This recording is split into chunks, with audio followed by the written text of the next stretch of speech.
Hello and welcome to Good Evening Britain, a Force for Good's weekly show coming to you live from our studios here in the heart of the great British city of Glasgow, with me, your host, Alistair McConnachie. We are broadcasting on all our digital platforms throughout the United Kingdom and across the world. We're bringing you quality pro-UK comment and analysis every Wednesday from 7 until 8 p.m. on Facebook, on YouTube, on Twitter, and on TikTok. Folks, please do send in your greetings. Please tell us where you're coming from. Please say hello. Please send in your comments. Please send in your questions. We're looking forward to chatting with you in the next hour. At the bottom of the hour at 7:30, we have a favourite guest. It's Avellina Balestri, all the way from the USA, who is going to be talking us through more Scottish Loyalist history during the American Revolution, as they call it, or the American Rebellion, as the Brits call it. And looking forward to that. That's at the bottom of the hour. That's at 7:30 when we'll be speaking to Avellina. Prior to that, we're going to have our competition. Our competition today is for, you know what, we have a great supporter who designed some drink mats. Good Evening Britain, and also Good Evening Britain. Two drink mats. We're going to send you a bundle of these as well if you win our competition by sending your answer to contact@aforceforgood.uk. And you can also win our new pen as well. We'll be throwing that into the mix also. It says A Force for Good with a little Union Jack heart along the stem. Isn't that fantastic? Thank you to the supporter who donated all of that to our fantastic organisation. That's for somebody who wins our competition, which we'll be asking at the bottom of the hour. Before then, we're going to be reviewing our busy weekend of activism that we had. We're going to be looking forward to the 2026 Holyrood election and asking what is going to be the relevance and the consequences of the Reform Party standing at that. It's been getting quite a bit of press recently. And we're also going to be looking at a way to stop the boats, how Italy is doing it across the Mediterranean and how we could be doing it across the Channel. All of that is coming up very shortly. So let's begin the programme straight away by looking at our activism at the weekend. Now, we had 2 street stalls in Glasgow on Saturday, which was a first for us, I'm pleased to say, always breaking boundaries, always pushing the boat out a bit more. 2 street stalls on the same day, both of them very successful. Let's flag up. Talking about the flag, by the way, let's just look at the flag again. Hang on. Talking about this, somebody's just asked, what's this flag about? This is a new flag which we've got in the office. We were donated by a kind supporter, 5 of these. We've already shifted 2 of them, and so we've got 3 left. And you can purchase this flag, which is a celebration of the Queen's 6 Jubilees from 1977 until 2022. And we've only got 3 of these left, folks. You can get them at aforceforgood.uk/shop-1. Thank you to the person who donated these flags. Very, very helpful. So, yes, going back to our street stall, let's go through the pics one by one from the very top. And the very top one is, we had 6 folk out, 6 of the table team. That's 4 of them just as we were starting, and the fifth taking the photograph. Thank you very much. That's early on in Saturday morning in Argyle Street, obviously. And we were there for several hours, okay? And that's one of our table team there with a great top on that says, surprise, surprise, says it, Great Britain in red, white, and blue. Okay. And that is one of our classic t-shirts. Now, a few months ago, we improved the shirts by making the heart a lot bigger. And in fact, I'm wearing one of these at the moment. And to be directed to that shop that sells our t-shirts in a variety of colors, in red and in blue and in white and in other colors, then you need to go again to our shop, aforceforgood.uk/shop-1, and you will be able to get that. Really, that's the scrolling along the bottom there. Scrolling along the bottom is our address. And okay, what you'll also see is my my shirt is the red version, and you see how big the heart is, because we've got a big heart. We've all got big hearts here at A Force for Good, because unionists have big hearts. Okay. There we go. Some folk showing some interest. Very nice of the council to put up these flower baskets either side of our stall, wasn't it? Absolutely. Okay. And these were the two flags that we were flying. Obviously, we always fly our aforceforgood.uk flag. And because it was the Battle of Britain, not on Saturday, but the previous Saturday, it was Battle of Britain Day, we thought, well, you know what? It's still worth it to fly our cracking Battle of Britain flag. And we've got a close-up shot here coming up. And again, you can get that at our shop, aforceforgood.uk/shop-1. And we've only got one left of that flag. Only one left, showing a hurricane and a Spitfire. And the words, never was so much owed by so many to so few. Powerful flag, powerful flag. Okay, that concludes those photographs. And so it was a long day of activism. And once again, I want to thank everybody who helped us and everybody who came up to the table, obviously.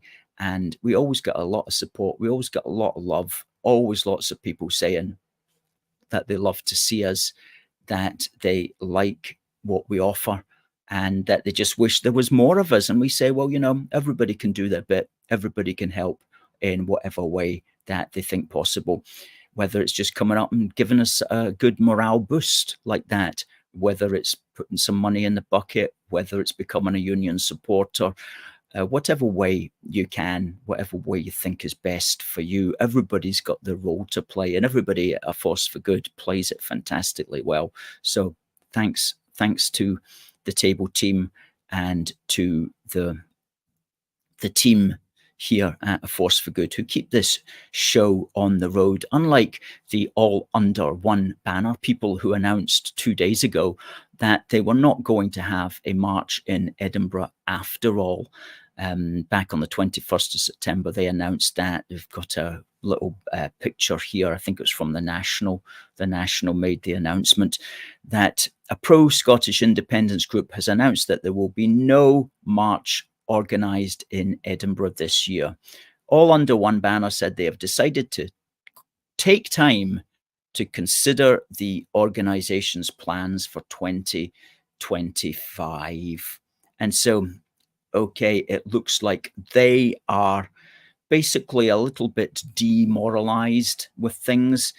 And that doesn't surprise me, because their political parties through which they invest their hope are slowly on the way out. Not to say that they're gone forever, but they're suffering at the moment, aren't they? So the all under one banner people are feeling that. Poor them, eh? And there's another group as well. The official marching wing of the SNP is called Believe in Scotland. Well, you know what? We all believe in Scotland, and most of us, thankfully, believe that Scotland is much better as part of our fantastic United Kingdom. And anyway, Believe in Scotland had a cry and moan pity party outside Holyrood last Wednesday while we were doing our show. We were well aware of it, but we knew it wasn't worth getting out of bed for. It certainly wasn't worth the money it would cost to get across on the rail ticket to Edinburgh to shout at them. So we simply left them to their own devices, and their own devices were not particularly extensive, I have to say. We do have a picture of that sad event. This is from the Believe in Scotland website. These are the two best pictures that they chanced to put up there. Don't know what's going on in the top picture. I've studied it. I've looked at it. I've tried turning it upside down. I've tried looking at it sideways. I still don't know really what is happening there. There's some, it's like the Smurfs, like these little blue people. I don't know what they're doing, what they're holding there in their hands, or what they thought they were trying to achieve by that public display. However, moving swiftly on to the bottom picture, that is the extent of the crowd. Now, I literally counted the heads there, and there are around about 220 people in that photograph. So if we're being extremely generous, we could add on another 30 or 70, and we could say that they certainly did not get more than 300 people. Probably between 250 and 300 showed up at that event, and it was only for 1 hour as well, because basically none of them could suffer the indignity of their defeat being cast back at them for more than 1 hour. And so 1 hour came and went, and they all disappeared, perhaps never to return, or at least never to return for a long while. Anyway, they'll probably be hanging about for quite a while, because their crowdfunder has done very well. And so they've got tens of thousands of pounds to put on these little displays for I should imagine, some time yet. Anyway, gone are the days when they could get 8,000 to 10,000 people marching down the Royal Mile. Now they can get between 250 to 300 to stand statically for 1 hour. So there you go. Too bad for them, really, at the end of the day. But hey, they brought it upon themselves. And they're all worried as well. They're all worried about what's going to happen in 2026, because they fear that Labour are going to win. Well, quite frankly, I don't think that they need to fear that too much, because 2026 is going to be a very interesting election. Probably what will happen is that really nobody wins it. And one of the reasons why nobody is going to win it is because of the entrance of this new party called Reform UK. Now, I should quickly say, our organisation doesn't support any particular party, but we do look at the Scottish political situation, and we do make predictions and considerations about what is going to happen. And what we believe is going to happen is that Labour will lose votes to Reform. The SNP will lose votes to Labour, and they might even lose some votes to Reform, because at the end of the day, Reform's main message is to stop immigration, or at least severely reduce it. And there are SNP members who do not want the country to be taken over by foreigners. And so they are going to lose votes to Reform. Everybody's going to lose votes, and the Tories especially will also lose votes to Reform. So it's going to be very interesting. Before I go down the Reform route, though, let's have a look at some of your comments.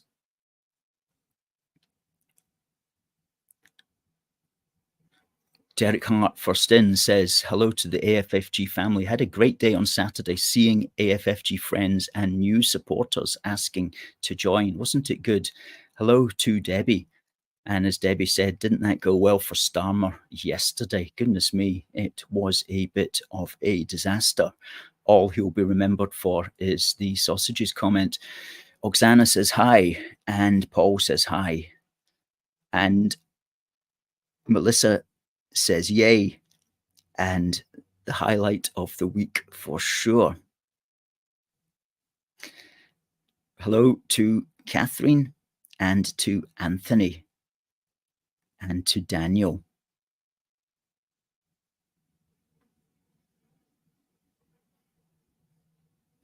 Catherine says sausages for tea, and Kenny reminds everybody to hit the like button, because that's the way we can get the message out. If you're watching on Twitter, folks, please do repost this. That really helps. Repost it with a quote comment as well. That really helps, because then we can repost your quote. Facebook, please share it. On YouTube, please share it. If you're watching on YouTube, leave a comment. Click the like, click the subscribe. You know the score, folks. It really does help. Paul says, what a banger of a speech Starmer gave about sausages. Didn't he just? Along the same theme, Budgie Burger says, not a good egg is Starmer.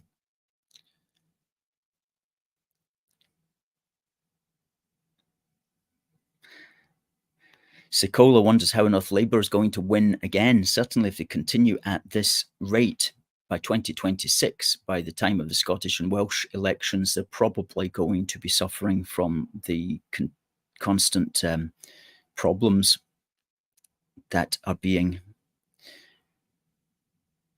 happening. Budgie Burger says he was left with egg on his face.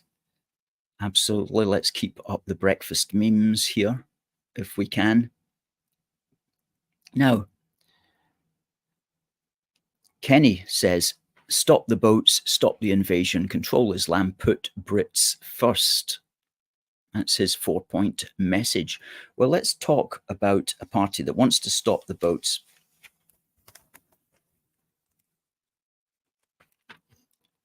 In the Sunday National, just there on the 22nd of September 2024, this was the headline: Reform could scupper deal by unionists.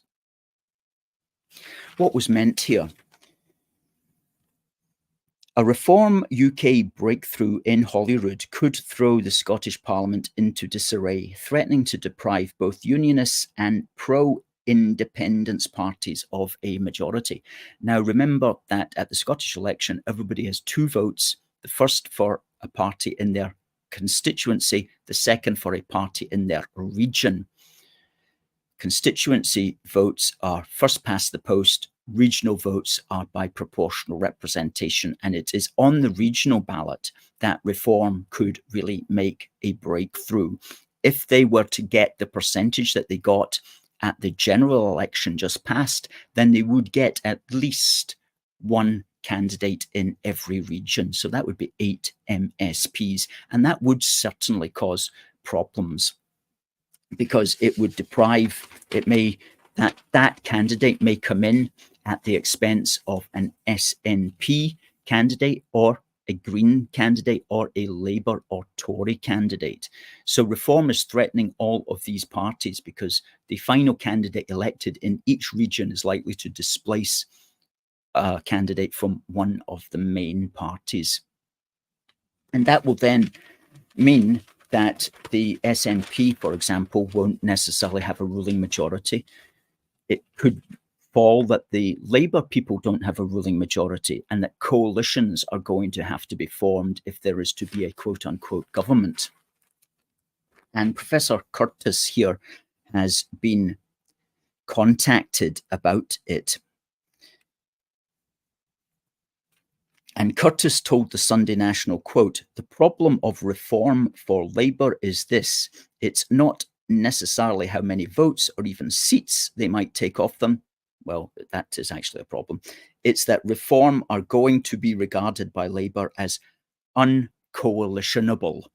I've never seen that phrase written down, uncoalitionable, which means that if there are reform candidates elected, Labour won't want to do a coalition with them. Well, more pity for Labour then. Labour are just putting themselves out of government then.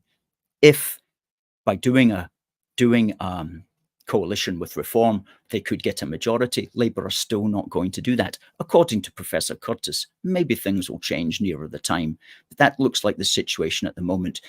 Would the SNP do a coalition with Reform in order to achieve government? Well, that's very unlikely indeed. In fact, and here's a bit of a worry, it's more likely that the SNP and Labour together would do a coalition.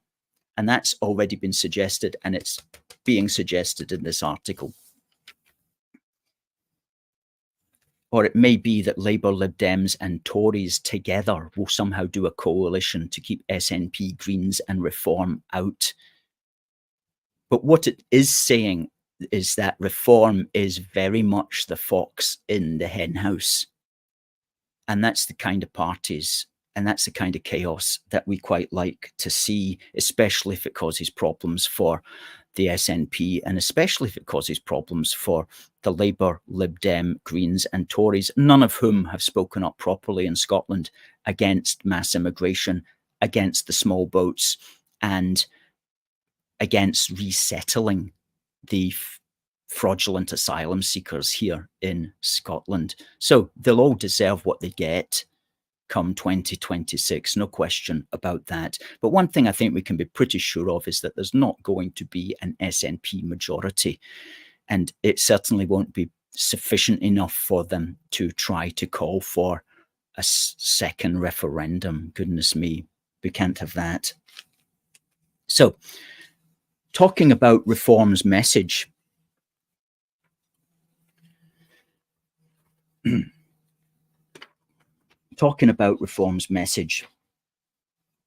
had the conference at the weekend there, and an interesting interview emerged yesterday from Richard Tice. Let's run the Richard Tice interview right now. Just lasts for a minute. Law states that if they are actually drowning and they're in the water, if they're off their vessel. Maritime law says if they're in distress, if they're in danger. Read the treaty. I've read it. I know the clauses. I know the sentences. So every migrant on a small boat, you think falls into that category? Absolutely right. Of course. How many people have died this year? Literally died. Do you know? 45 that we know of crossing the channel. If they'd followed my policy of pick up and take back, all those people would be alive. This kind and compassionate bollocks from these lefty lawyers, these human rights people, the media, it's killing people. It's blood on your hands, all of you. Okay, well then can I ask, if it's that easy, and if that's within the law, why isn't it happening? Because they haven't got the courage of their convictions. And also, lots of people on this side of the channel, lots of big businesses and lawyers are making a huge amount of money, thank you very much, and hotel owners, so they don't want it to stop. But if the Australians did it, what are the Belgians doing? The Belgian authorities are complying with their international treaty law. They're picking up and taking back, and guess what? The boat stopped. The French need to do the same. If they don't, we must do it on their behalf. Okay.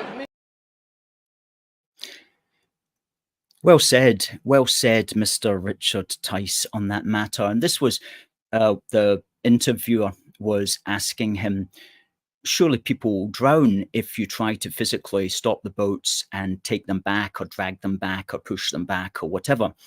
And surely that's against maritime law. And he's saying, well, it's not against maritime law, but look, people are drowning at the moment. There's 45 people have drowned so far. And if they weren't crossing the channel, guess what? Then nobody would be drowning. And of course, that's an extremely good point to make. And I quite like the fact that he said there that they've got the media that push this, the lawyers that push this, the politicians who push this, they do have blood on their hands.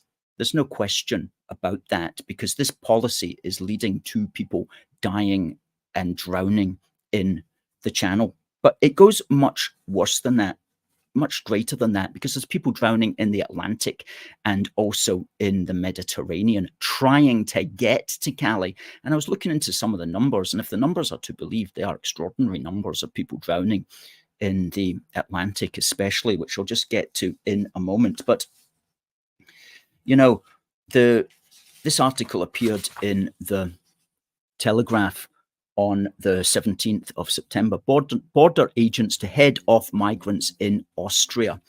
And what this is saying is that officers from the National Crime Agency are being deployed to Austria and Romania to tackle gangs who are transporting migrants and equipment through the two countries from Italy, Greece, the Balkans, and Eastern Europe to the coast of northern France. And well, that's good that they're doing that, and that's important.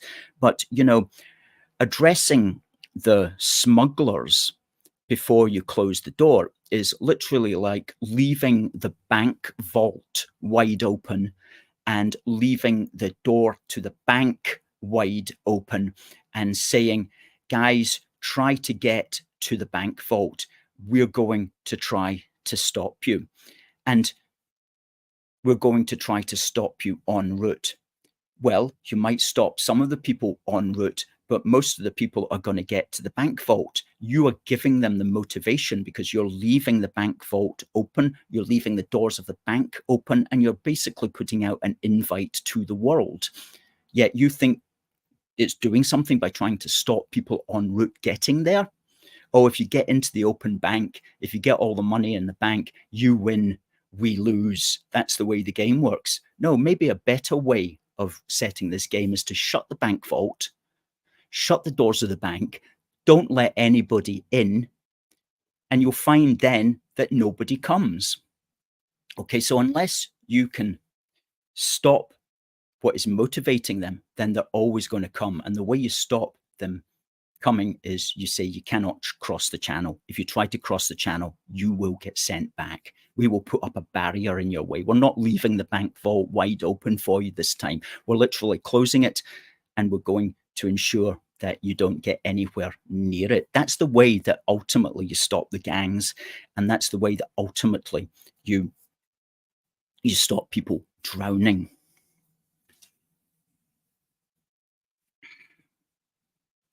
And there was an article in the Telegraph recently. The British pensioner paradise becoming a graveyard for small boat migrants. This was in the Sunday Telegraph of the 15th of September 2024. And it pointed out that just one boat had arrived in the Canary Islands carrying 126 people, all crammed together. But it went on to say some 47 boats like this one travelled or vanished without a trace in the first 5 months of this year, with every single passenger missing. Now, if that's 47 boats, each carrying approximately 126 people, that is 5,922 or 6,000 people who have died, drowned, gone missing, trying to get to the Canary Islands. Okay? They're trying to get to the Canary Islands so that they can get into Europe, so that they can get to Calais, so that they can then cross the English Channel. Okay, so Richard Tice was quite right to point out the 45 people who are drowning in the Channel this year. But there's at least 6,000 people, we believe, have drowned in the first 5 months of this year, trying to get to the Canary Islands in order to, many of them, eventually get to Calais. And that's not including the people crossing the Mediterranean as well. How many are drowning there? So there is really blood on the politicians' hands because they are leaving the bank vault open.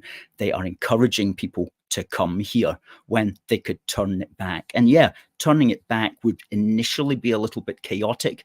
Initially, some people might even drown, God forbid, in some kind of chaos. But a politician that stood this out would know that in the long term, you're actually going to be keeping people safe.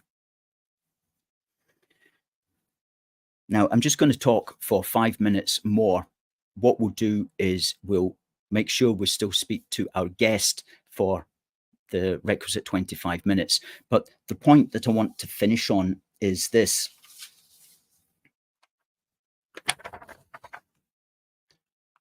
Dame Angela Eagle, the Minister for Border Security said the UK could not turn back boats without the agreement of France.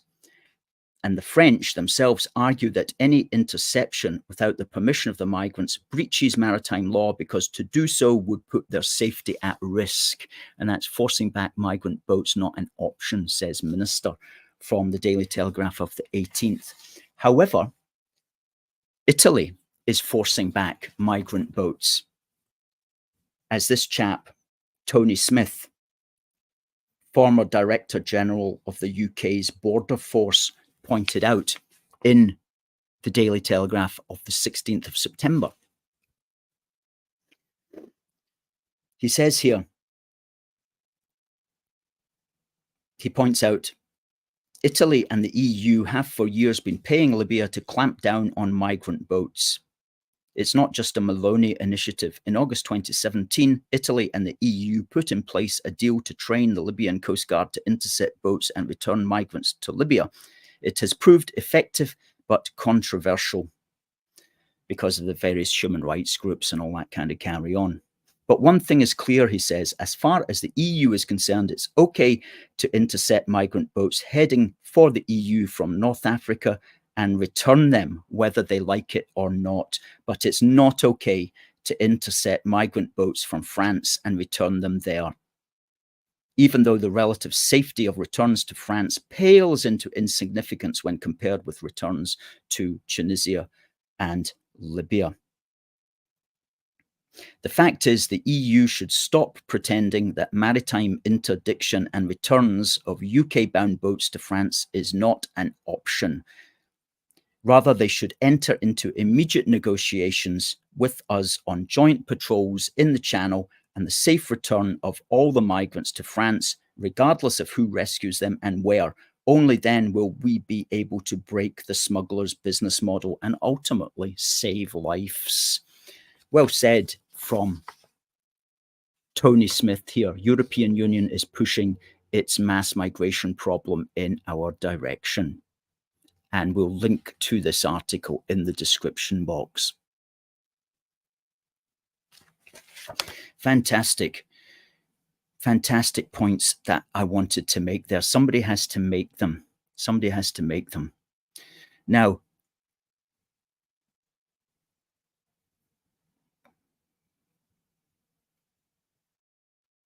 we also, of course, have to deal with the legal points, the legal immigration as well. But the illegal immigration is something that we can easily get the public behind at this stage. And so it is important, Mr. Wolfenstein, to concentrate on the small boats, because that's a very obvious issue that people can deal with and know that is wrong. And once we get the country behind us on that, then we can look at the other elements at the same time as well, of course. But indeed, it's incredible, the huge numbers that are entering legally, and unacceptable as well. And that's another issue, of course, which we speak about all the time also. Now, folks, we have got Avellina Balestri coming on now. Some of you will know Avellina. She is an American historian and historical fiction novelist. And we're going to be speaking to Avellina about her work and about the Scots Loyalists who stood for King George III, because we love our British history. And people say to me, Alistair, why do you emphasize British history so much? And I quote to them the American poet Ed Dorn, who said, quote, "The courting of anxiety comes from a preoccupation with the future. There's no anxiety in the past. There are only lessons there.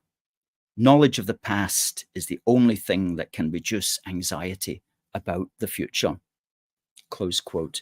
Interesting. Folks, say hello to Avellina. Hello, Alistair. Thank you for having me on again. Thank you very much, Avellina, for coming back on. You're always a very welcome guest here with the AFFG family in Glasgow. Thank you so much.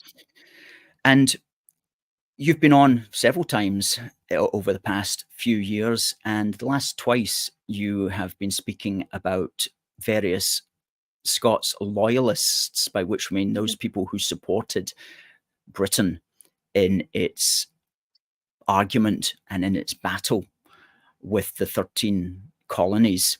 And perhaps for the sake of people who didn't see the first two programs with you, you can just bring us a little bit up to speed on what this is about. And before you do that, I should mention that you do have a book, a historical fiction book called All Ye That Pass By.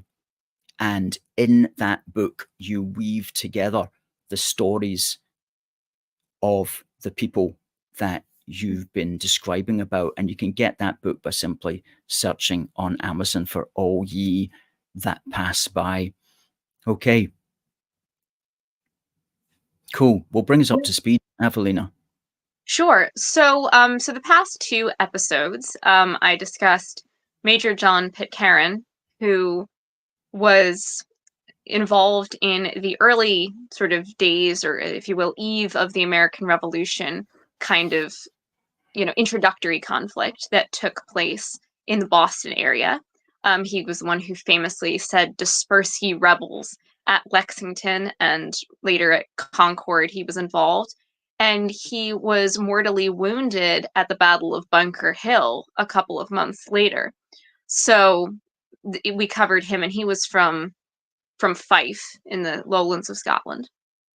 And then in the next episode, we covered General Simon Fraser of Balnain, who is a Highland Scot from very prestigious Fraser clan, and he had something of a Jacobite background, but was eventually sort of reconciled to the Hanoverian government, and eventually participates not only in the French and Indian or 7 Years' War, but also in the American Revolution, most famously as part of the top brass under General John Burgoyne in the Saratoga campaign.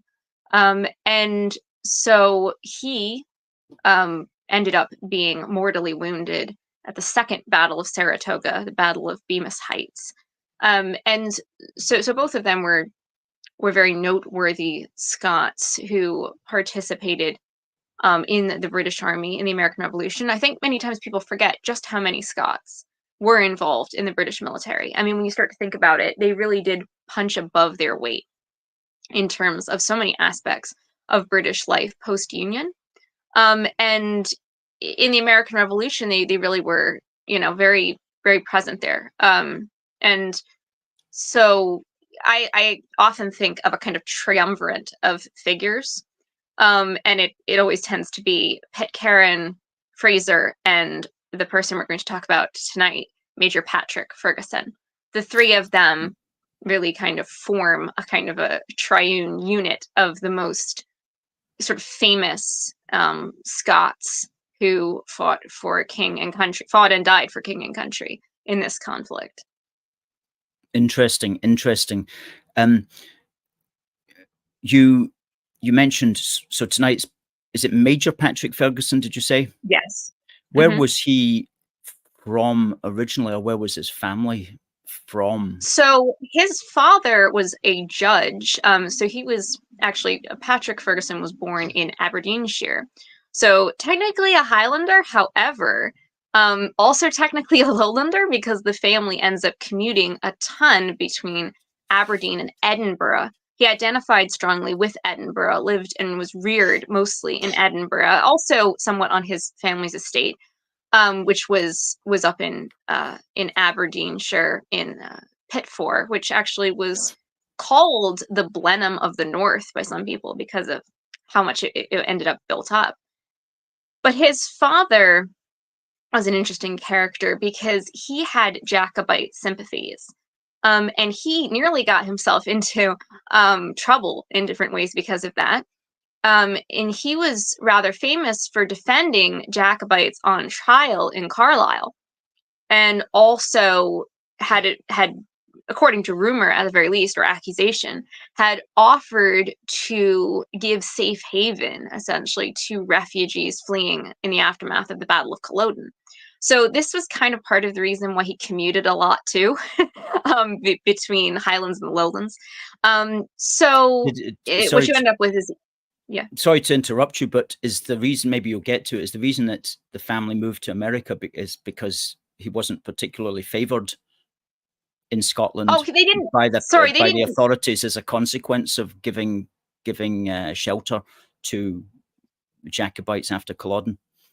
Well, they didn't actually move to America. Sorry if I explained myself Oh no, there. no, no, you didn't. You They, didn't. okay, they commuted between the Highlands and the Lowlands of Scotland. So they moved back and forth between Aberdeenshire and Edinburgh a lot. And you know, he kind of dealt with different accusations of Jacobitism. He was a very pious Scottish Episcopalian, his dad, the judge, and had a chapel built at his estate and everything like that. And there was a certain layered complexity here of sort of different brands of Protestantism within Scotland. So you had the, you know, Calvinist Presbyterians, and you had these Scottish Episcopalians, were kind of like the Scottish Anglicans of sorts. And there was all sorts of layers to that as well. So within Scottish Episcopalianism, for example, you would have non-jurors who were loyal to the House of Stuart, and felt more akin to Catholics in many ways because they were more high church.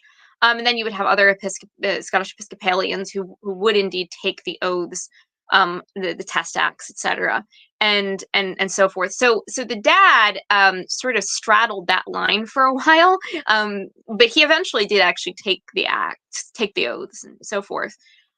So he kind of secured his family that way. But he remained this very kind of, again, pious Episcopalian figure, which stood out from, you know, the Kirk, the Church of Scotland, the Presbyterian end of things. So there was a lot of different ways in which he was sort of setting himself apart from certain groups of people, and he had to be careful with regards to how he presented himself. But he did actually gain quite a lot of renown and quite a lot of respect from people as a judge. So he had a good reputation by the end of everything was said and done. So switching around to our character here of Patrick Ferguson, his son. So something else that is going to be formative in young Patrick's life is the fact that his uncle, General James Murray, was one of the generals, the top brass generals under General James Wolfe at the capture of Quebec. So this was a real leg up for him in terms of getting a military career in his teens, because he had this uncle who was in a prestigious position in the military and who was very involved in Quebec in the aftermath of the actual conquest. So Ferguson, at a young age, gets in with the army, and he sees service in various locations in the course of his early career, including in mainland Europe, and in the Caribbean, and as kind of part of the home guard, if you were, in Britain, dealing with different riots and stuff like that would go down. But then at various points, he would get pulled out of service because of his chronically ill health. The poor kid had just terrible, repetitive health issues. And part of the worst of that was what we think now was a type of tuberculosis, but like bone tuberculosis. So he would have terrible situations with his leg that would become swollen and disfigured and break out in tumors, and it was really nasty stuff. So he had to struggle for much of his youth to try to overcome that kind of ill health that plagued him. It reminds me a bit of, actually, General James Wolfe. He also struggled tremendously with chronic ill health. And, you know, so he really struggled, but he was a plucky guy. You know, Ferguson was a wonderfully plucky character, and he wouldn't, you know, be cowed by his bad health. He kept trying to rise above it, you know, kept trying to really strive to exceed, you know, succeed in his career and get past that kind of ill health. And no matter how much his family fretted for him constantly that the tuberculosis would get into his lungs, and he would die, but he wouldn't give up trying to get back into the army and get active service. Just repeatedly, he was very, very unwilling to surrender to his own ailments. So yeah. So bring us to the point then that he gets to America and he ends up fighting. Sure. Yeah. So what ends up happening is that when the American Revolution breaks out, he does end up in America as part of the armed forces that were sent to crush the rebellion and try to restore the king's peace. And so he ends up in a number of battles leading up to, just various battles that took place in a lot of the northern states at first. So he was very much in the northern states. It ends up leading up to where he ends up in the south, which is actually more famous. But he was in the north. One of the more famous instances of the north is the Battle of Brandywine, where he had the opportunity to shoot a high-ranking, appearing rebel officer. He was in a position. Oh, well, a key thing is that Ferguson was a crack shot. Ferguson was a really good shot. He was a marksman, and he was the inventor of the Ferguson rifle. That's one of the things he's most famous for. He was called a strange adventurer and a man of some genius, and so he was a little bit of a Renaissance man. He did a little bit of it all, from writing poetry to playing the fiddle to creating guns. And so he has this opportunity to shoot this high-ranking officer. But then he gets a conscience strike, if you will, and he doesn't want to do it because the officer is coolly going about his duty. He seems like he has his back turned to him. He doesn't want to do it. He doesn't want to kind of, I think, become what a lot of people were accusing the rebels of doing, which was, really getting into the kind of heavy sharpshooting kind of mentality, especially targeting officers. So he ends up not doing it when he had the opportunity to do it. And later on, somebody told him they believed it was George Washington that he could have almost shot there, but he didn't on a point of conscience. So he ends up in that same battle getting shot in the arm, is terrible injury, gets his arm shattered, and then he ends up laid up in Philadelphia, and he again is getting hit by terrible health, not just the arm, but then the leg starts messing him up again. But he has to have multiple unanesthetic surgeries on the arm to try to save it from being amputated, because this is the whole that they were saying, this arm needs to be amputated, and he's like, no, don't. If that's the case, then I will be forever, taken out of the active service. So he, again, out of this sheer kind of determination and willpower, has it where they, basically do many surgeries, and he manages to save the arm, although it's never really functional again. It's bent at the elbow. And so he ends up, after that, going on some raids and things like that, which become somewhat controversial because they're surprise attack raids at night, which involve attacking men who at the time of the attack are sleeping. And so some people questioned the honor of that. Ferguson would argue it was more like a commando raid, and that you can't expect, he made like kind of a crack, like you can't expect us to wake them up before attacking. But it was one of those things that got him into some controversy. But one thing that Ferguson was always very consistent on, which I'm just going to read briefly from a quotation from him, was really having a real strong feeling for the protection of non-combatants, for the protection of women and children, etc.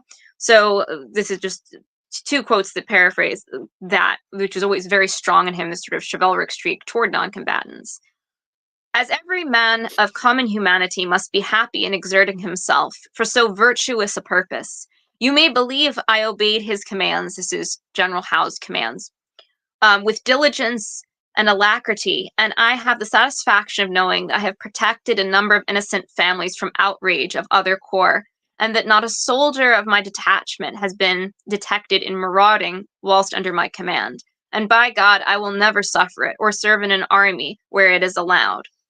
And again, a similar quote, this to his men. You will pay particular attention to restrain the militia from offering violence to innocent or inoffensive people, and by all means in your power, protect the aged, the infirm, the women and children of every denomination from insult and outrage. So he had this strong sense of, again, sort of chivalric treatment towards non-combatants, which was strong in him. Yes, good. Yeah. So basically, when he gets rather more, famous down the line, is the Southern campaign. So he ends up in the South to rally the Loyalists. So these were the Americans who were loyal to the crown, loyal to the mother country, did not want to split. They wanted to keep the empire united, and that's why in Canada they get those who are descended from them in Canada get called United Empire Loyalists. The idea was their desire was to keep the empire, keep the Anglosphere united. So he goes down there to rally them. Now the Loyalists had really struggled and suffered a lot on the receiving end of treatment from the rebels, because ultimately, once the rebel governments asserted themselves in various colonies, they would sort of pressure people to be taking oaths to the new government that had been established, and if you didn't, well, any number of things could happen. Your land could be confiscated, your property of all kind could be confiscated, you could be imprisoned, in some cases you're hanged. So they were really struggling, and it created a very violent sectarian cycle down there, especially in the South. It was very, very keen in the South. So Ferguson goes down there, and his goal and his purpose and his mission and the reason he's sent is to rally them and to train them to fight, and to fight back for a king, for country, for their own homes and their own families. And he gives them speeches along those lines that essentially, if you guys don't, figure out how to fight back, then let your women disown you. Which was pretty awesome. So then he turns his attention to the rebels, and he basically says, if you continue to harass us, if you continue to harass the Loyalists, you continue to harass the king's men, I will lay waste to your country with fire and sword. So, this is the thing I will say. I have heard this really bad hot take, in my opinion, that it was because Ferguson said that things went wrong for him. And I'm like, no, I think that he was kind of just saying it like it was, that, you have to kind of push back. He was pushing back. He was there to back his people, and his threats were in defense of his people. So I don't see anything wrong with that. Some people are kind of like, he brought it on himself. I'm like, well, he did exactly what I think was appropriate for someone who was trying to be a defender of, frankly, a defender of Americans who were down there, who needed a defender.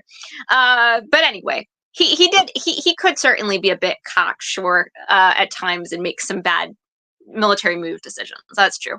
But at the same time, it was a situation where he needed to, in a way, show bravado in order to encourage his men, get his men willing to fight for themselves. So, you fast forward to the point of King's Mountain. Battle of King's Mountain is a situation where he faces off against what was known as the Over the Mountain Men, these patriot sort of militia forces, essentially, from over the mountain, who cross over to fight Ferguson and his loyalists.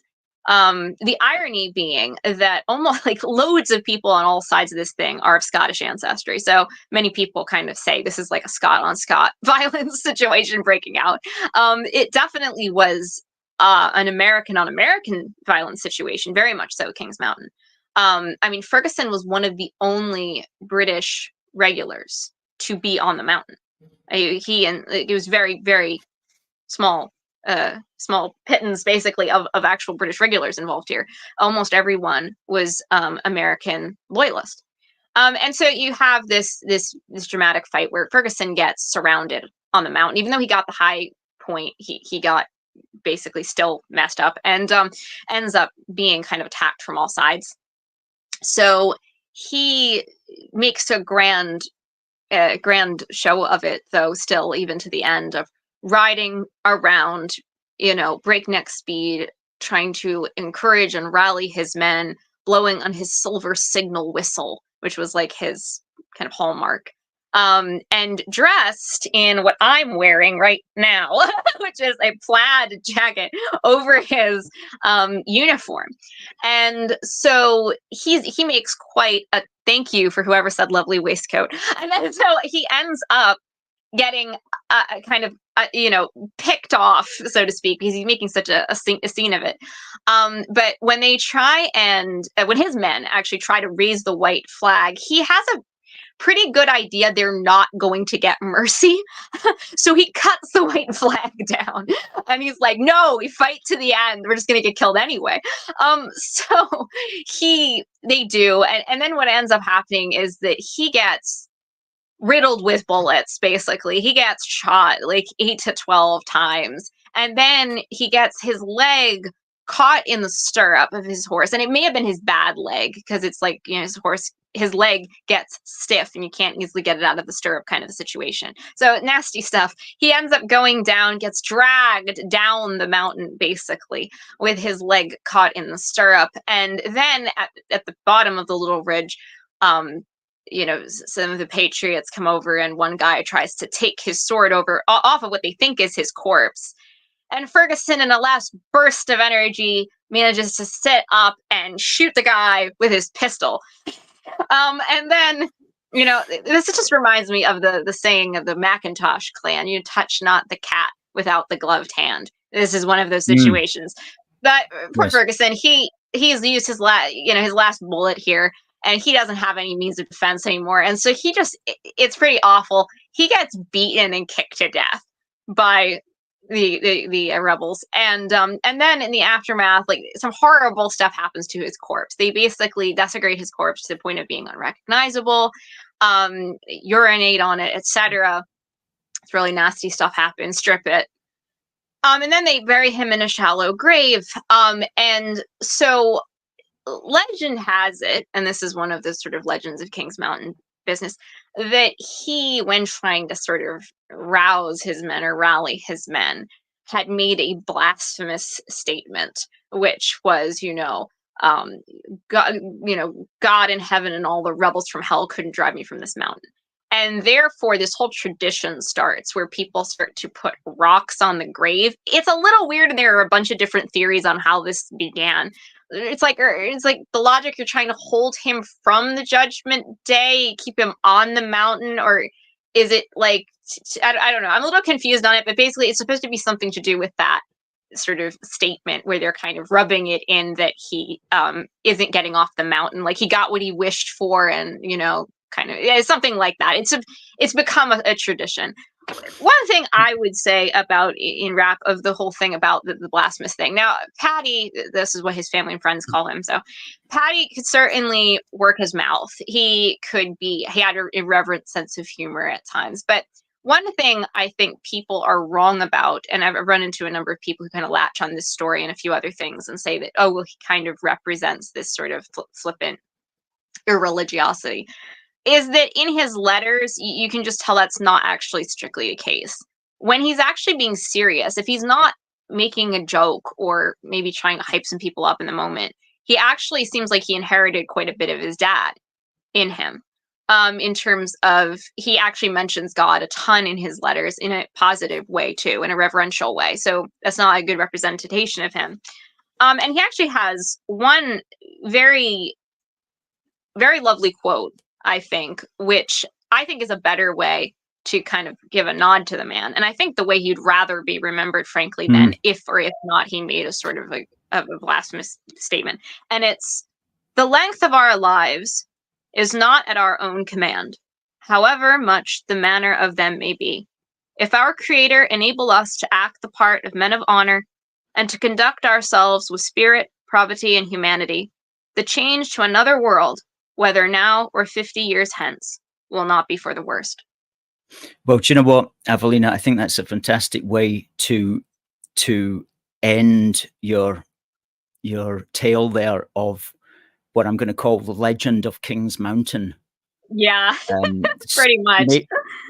Major Patrick Ferguson, a name that is totally unknown, of course, in Scotland. And indeed, not just the name, but the whole conflict of the Scots and the British in the British Army, but also the Americans who sided with the British. Oh yeah, it's my solidarity. It's my solidarity vest. It's my solidarity vest as a royalist American here. He's a hero to us.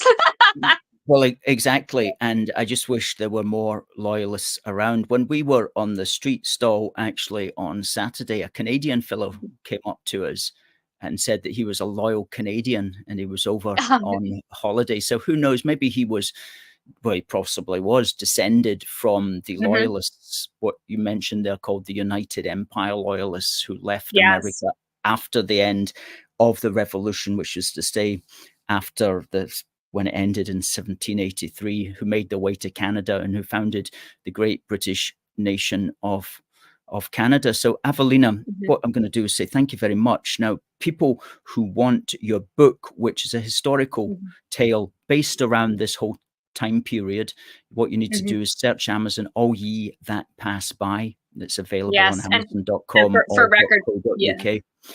And for record, Major Patrick Ferguson shows up as a character in the trilogy in book 3. So he'll be coming round the mountain, so to speak.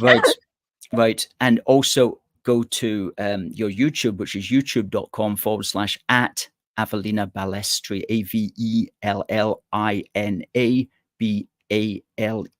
BALESTRI, for the benefit of the people listening to the audio podcast.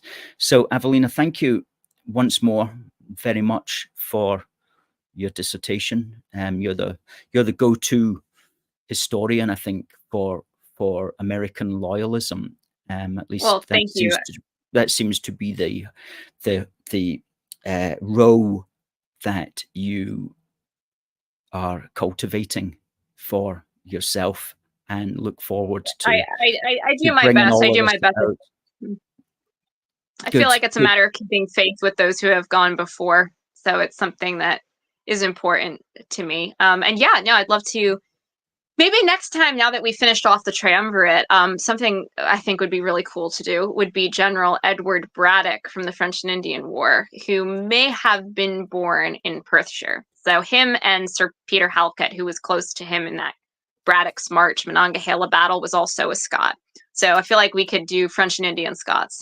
I think that we should. Avellina, thanks very much for talking about Patrick Ferguson. We'll wish you goodbye and look forward to seeing you next time around. You too. Thank you so much, Alistair. You have a great day. God bless. Cheers. Good night. Fantastic, Avellina Balestri. And in all of that, I forgot about the competition to even ask you the question. So what I'll do is I'll ask a question just now. We'll be on for another 2 minutes. And if you fire your answer to contact@aforceforgood.uk, then you may be in with a chance of winning our pen and beer mats. There you go. A pen and drink mats. So I just want to say we're not going to be broadcasting for the next couple of weeks. So we're not going to be next Wednesday or the Wednesday thereafter. We're going to be back on. The question is, who was the prominent Scot that Avellina was speaking about there? What was his name? Now, we're not going to be on for the next couple of weeks because I've got a lot of writing to do. Folks. I make that sound like it's a really hard effort. It is a hard effort, actually. Although as jobs go, it's fairly straightforward.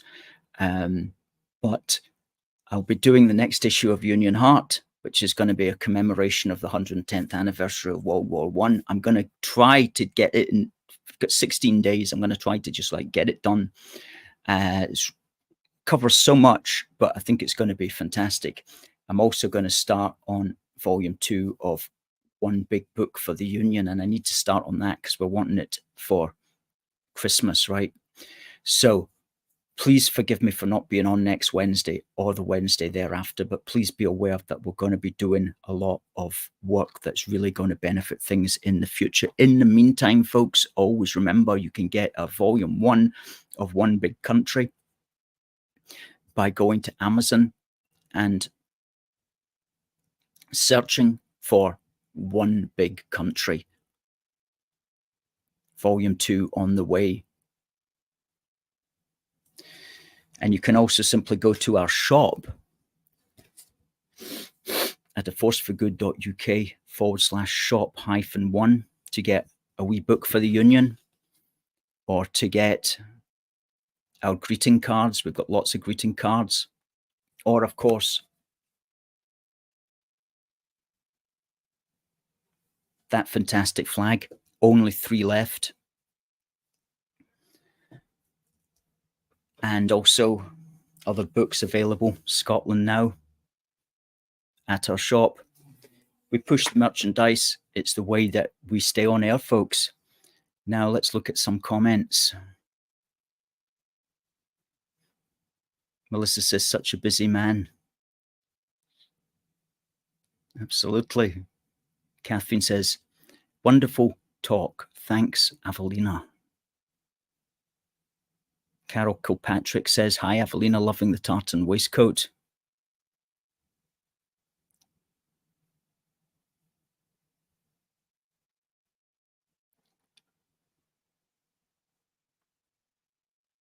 Brilliant stuff. So we do have a winner of our question. Now, the question was, what was the name of the Scottish Loyalist who was the main topic of discussion with our guest this evening? The answer was Patrick Ferguson. The winner was Paul Hadlow. Paul, we'll get that sent to you tomorrow. Thanks for joining in. We should have mentioned that competition a lot earlier, but we've always got so much on our mind. What we need is a scrolling teleprompter here to say, Alistair, remember the competition. Anyway, folks, it's been a blast. We won't be back next week or the week after, but we will be back on October the 16th.